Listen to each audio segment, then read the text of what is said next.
వెలసిన మహాలక్ష్మి నీవమ్మా, నీ సేవలను మేము సేతుమమ్మా.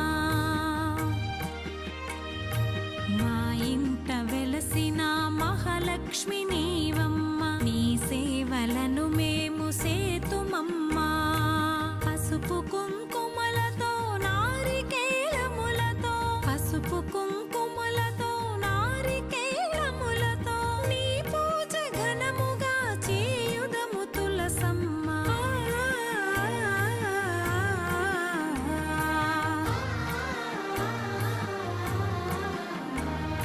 శ్రీమాత శ్రీ తులసి రామ తులసి, జయములు మాకెవ్వు కృష్ణ తులసి. శ్రీమాత శ్రీ తులసి రామ తులసి.